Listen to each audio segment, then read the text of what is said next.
Hello everyone, topic start करने के पहले एक छोटा सा इंस्ट्रक्शन।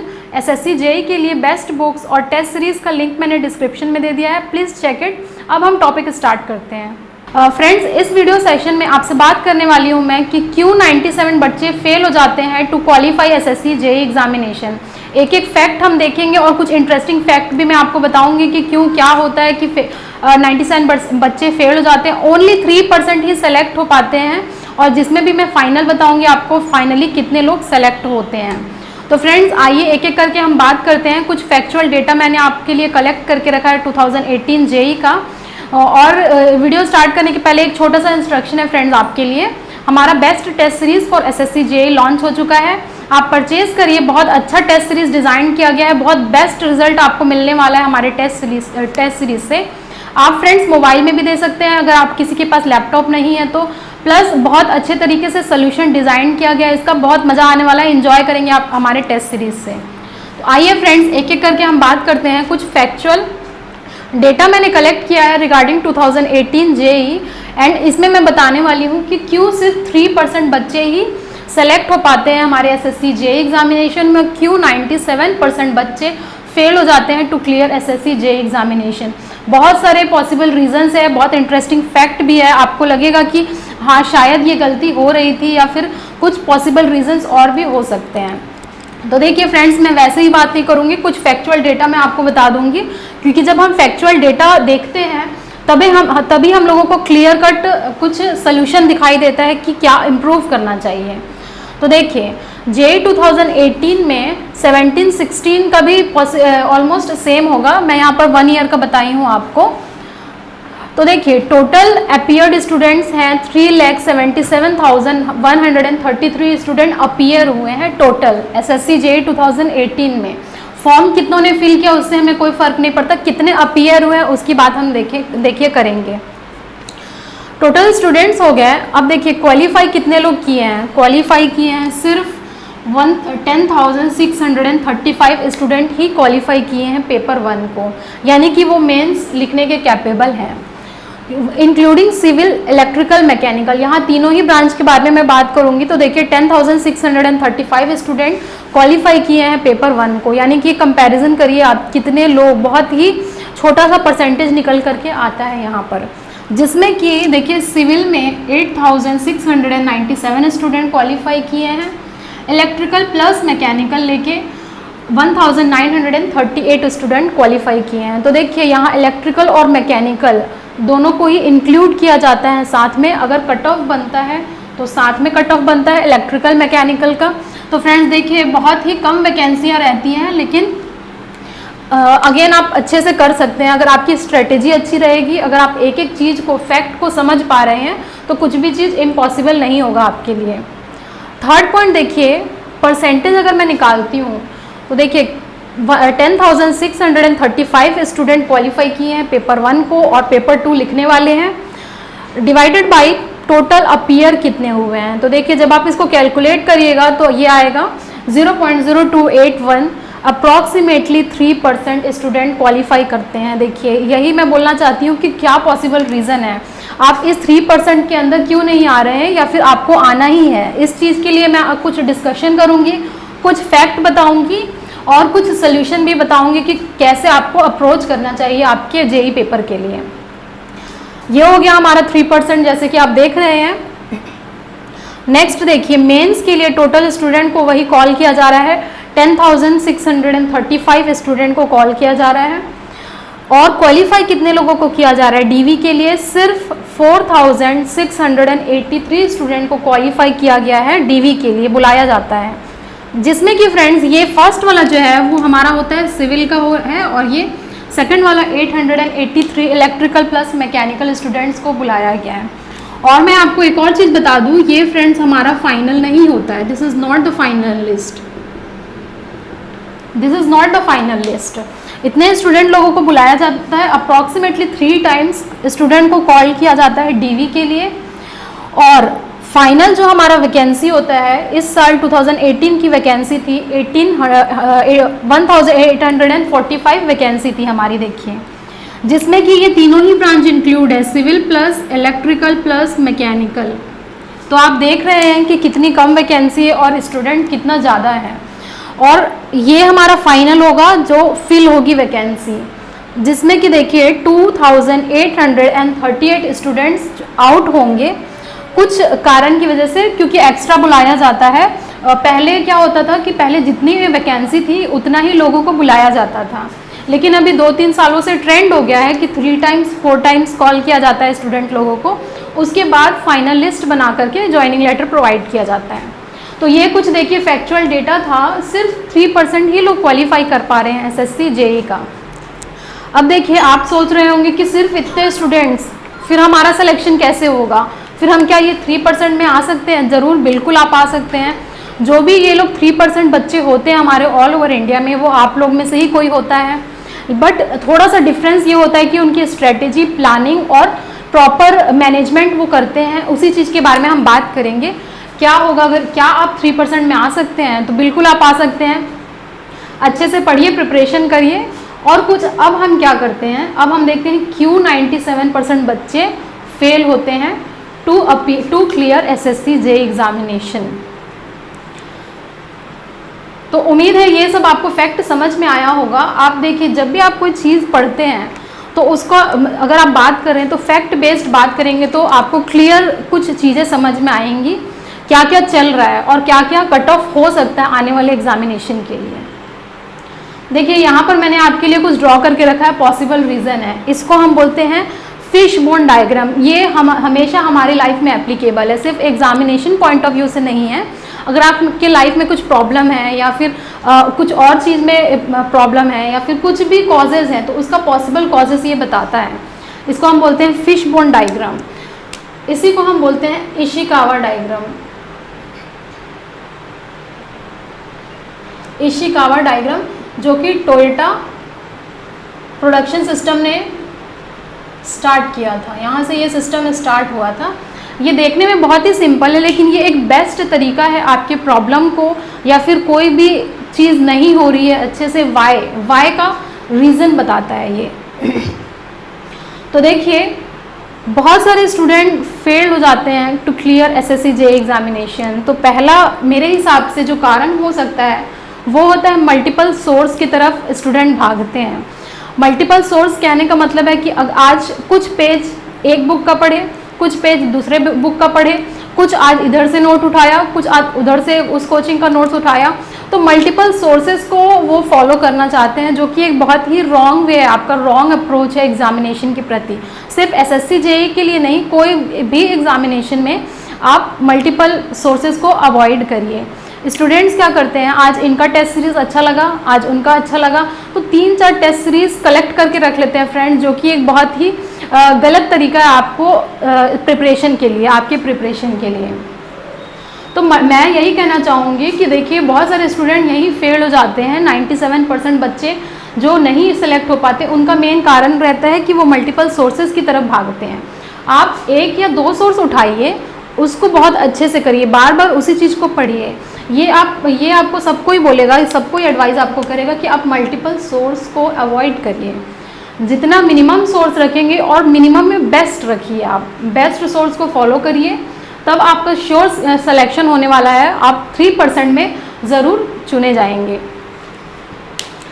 ये हो गया कुछ पहला कारण। मल्टीपल सोर्स को मैं बार बार कहूँगी कि अवॉइड कर दीजिए, अभी से अवॉइड करिए। अगर आप सोच रहे हैं कि 3-4 बुक उठा करके एक ही सब्जेक्ट का रख लेंगे तो ये अच्छी बात नहीं है। सिर्फ आप एक बुक रखिए, अच्छे से पढ़िए, नोट्स बनाइए और टेस्ट सीरीज़ दीजिए।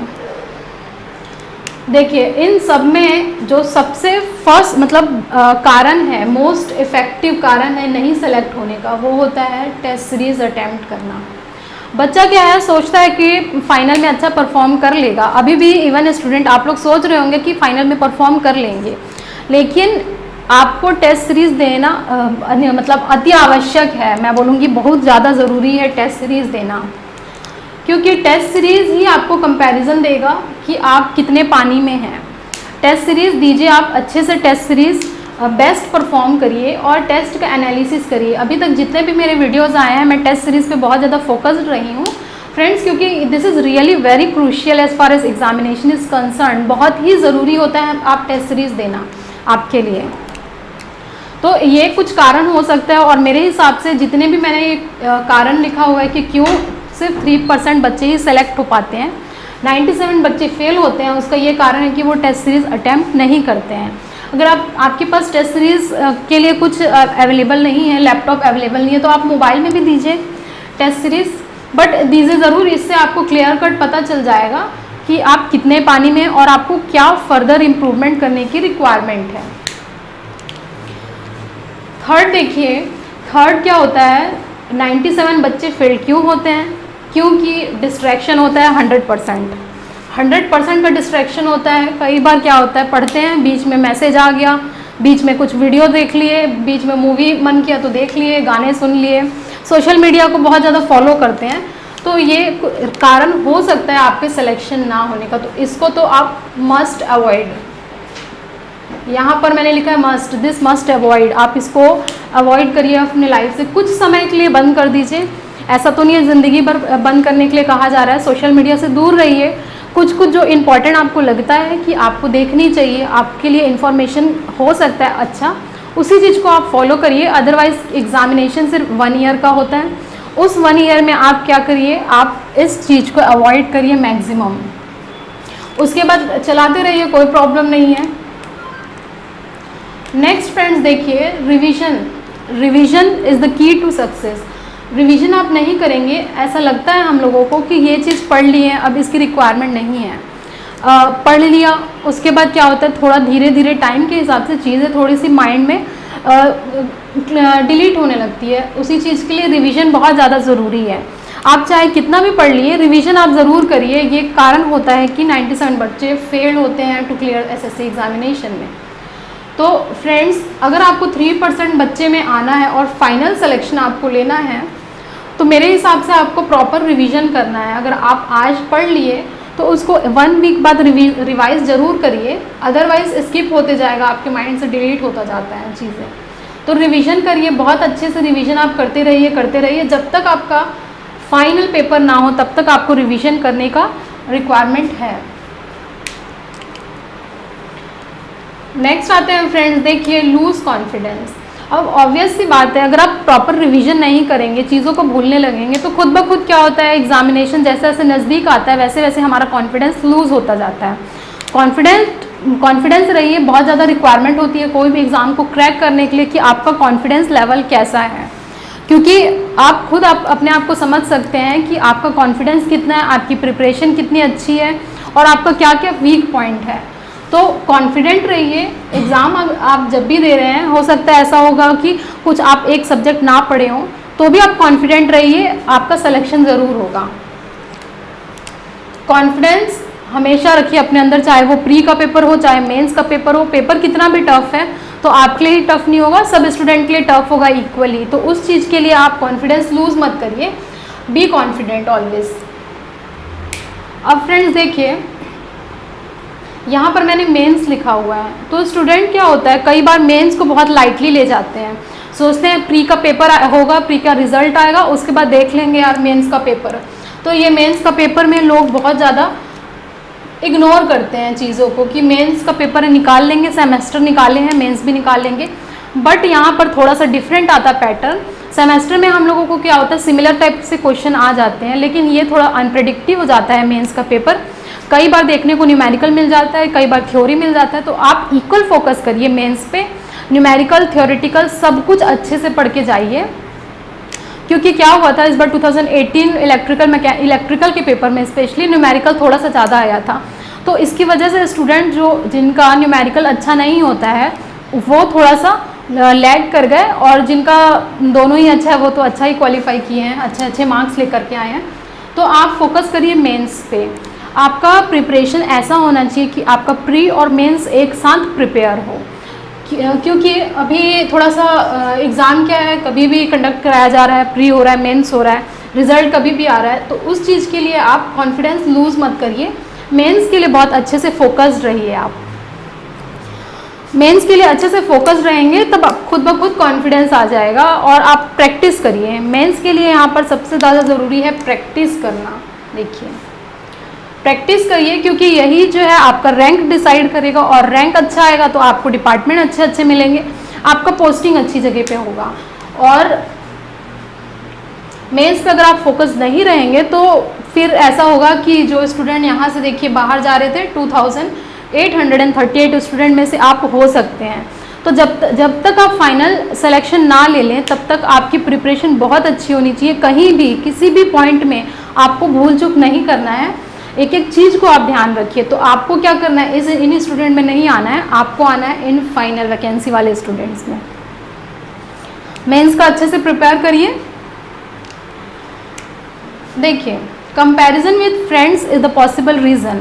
97 बच्चे क्या करते रहते हैं, कंपेयर करते हैं अपने फ्रेंड्स से। सपोज अगर आप पीजी या हॉस्टल्स में रह रहे हैं तो वहाँ पर बहुत सारे स्टूडेंट रहते हैं और माहौल ऐसा रहता है कि आपका सब प्रिपेयर करते रहते हैं एग्जामिनेशन के लिए। तो आपकी क्या हैबिट होती है कि कंपेयर करना अपने फ्रेंड्स से, यार तूने कितना पढ़ लिया, मैंने तो इतना ही बस पढ़ा है, मेरा नहीं हो पाएगा। इस टाइप का निगेटिविटी क्रिएट होते जाता है। तो कभी भी आप कंपेयर मत करिए, आपका खुद का वर्जन बेस्ट होना चाहिए। अगर आप आज गुड हैं, कल बेटर होइए और परसों बेस्ट होइए। तो आपका खुद का वर्जन अच्छा होना चाहिए। कंपैरिजन करने के लिए है टेस्ट सीरीज आपके लिए दिया जा रहा है, वहाँ आपका पूरा कंपैरिजन होगा अदर स्टूडेंट के साथ, आपका रैंक बताया जाएगा, स्कोर बताया जाएगा। उससे आप खुद को एनालिसिस करिए, किसी और से कंपेयर मत करिए। क्योंकि जब कंपेयर करने चलते हैं आप तो क्या करते हैं, अपना कॉन्फिडेंस लूज़ कर देते हैं। फिर ऐसा लगता है कुछ भी नहीं पढ़ा और जो पढ़े हुए हैं वो भी भूल गए। तो कंपैरिजन मत करिए, अच्छे से प्रिपेयर करिए। कंपैरिजन के लिए आपके लिए टेस्ट सीरीज डिज़ाइन किया जा रहा है। Next possible reason is the practice. तो प्रैक्टिस करिए। अगर आपने एक बार प्रीवियस ईयर क्वेश्चन लगा दिया है और कॉन्फिडेंट हो गए हैं, इसका ये मतलब नहीं है कि आप बहुत अच्छा प्रिपेयर कर रहे हैं। अगर आप एक बार लगा चुके हैं, आपके पास बहुत ज़्यादा टाइम है, तो 2 या 3 बार और अच्छे से करिए। प्रैक्टिस करते रहिए क्वेश्चन को और टेस्ट सीरीज आप देते रहिए प्रैक्टिस के लिए। और मेंस के लिए फ्रेंड्स देखिए, सिर्फ 2 घंटे ही आपको मिलते हैं लिखने के लिए। 300 मार्क्स का पेपर होता है और सिर्फ 2 घंटे देते हैं। तो वहाँ अगर आपकी प्रैक्टिस अच्छी नहीं रहेगी तो आप पॉसिबल नहीं है कि आप बहुत अच्छा स्कोर कर पाएंगे 250 प्लस। तो इसके लिए आप प्रैक्टिस करिए। बार बार कुछ न्यूमेरिकल ऐसे होते हैं जिसमें आप स्टक हो सकते हैं, उस चीज़ को प्रैक्टिस करिए। अब देखिए फ्रेंड्स, 97 बच्चे जो हैं वो क्या होते हैं, यहाँ फेल हो जाते हैं टाइम को मैनेज करने में, दोनों में ही, प्री और मेंस में भी। खास बात मेंस की होती है, क्वेश्चन तो ठीक ठाक आते हैं लेकिन टाइम नहीं होता है। 2 घंटे में पेपर लिखना अगर प्रैक्टिस नहीं है तो थोड़ा सा मुश्किल हो जाता है। तो आप टाइम को अच्छे से मैनेज करिए। अगर टाइम का बेस्ट यूटिलाइजेशन नहीं करेंगे तो आप प्री में ही छट जाएंगे, इतने बच्चे में भी नहीं आ पाएंगे। एटलीस्ट प्री तो पहले क्वालिफाई करना ही आपको और मेंस की भी प्रिपेयर करनी है अच्छे से। तो टाइम को मैनेज करिए। और अगर आप प्री लिखने जा रहे हैं तो टाइम आपको बताएगा टेस्ट सीरीज,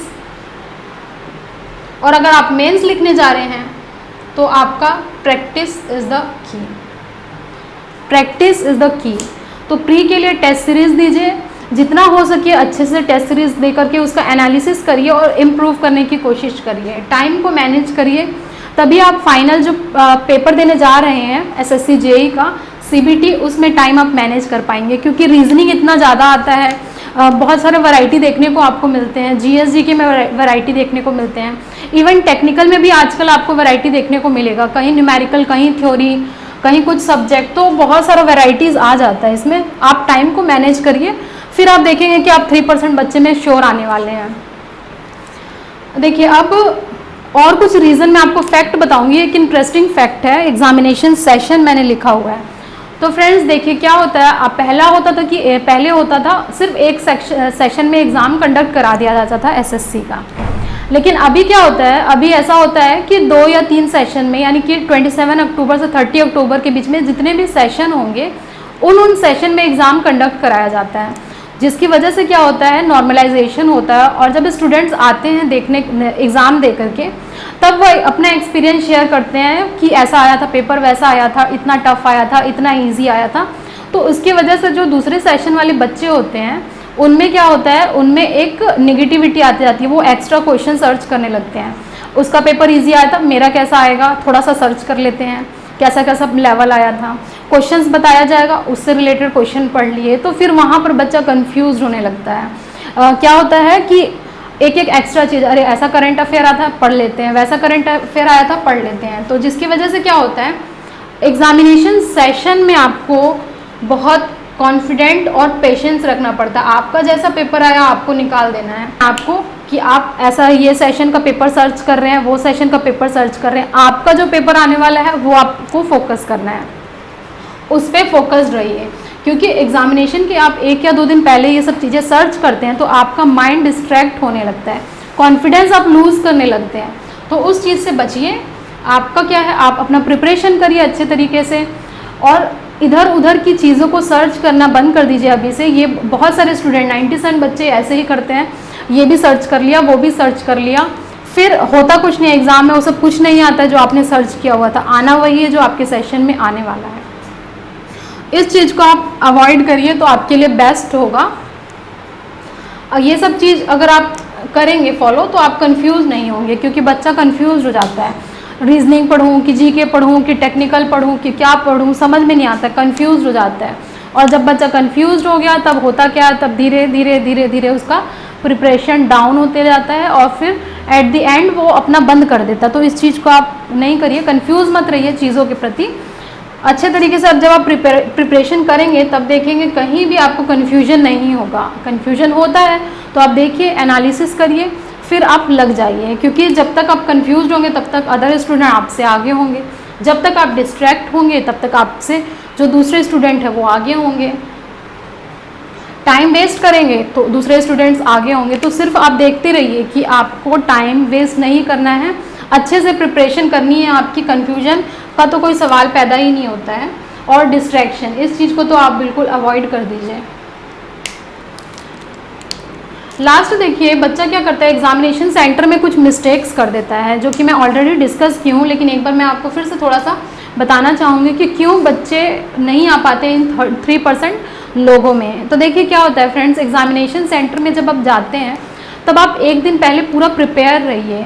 आप देखिए आपका एडमिट कार्ड, कई लोग ऐसे होते हैं कि एग्ज़ाम के 1 घंटे पहले एडमिट कार्ड निकालने जाते हैं, तो इस चीज़ को आप अवॉइड करिए।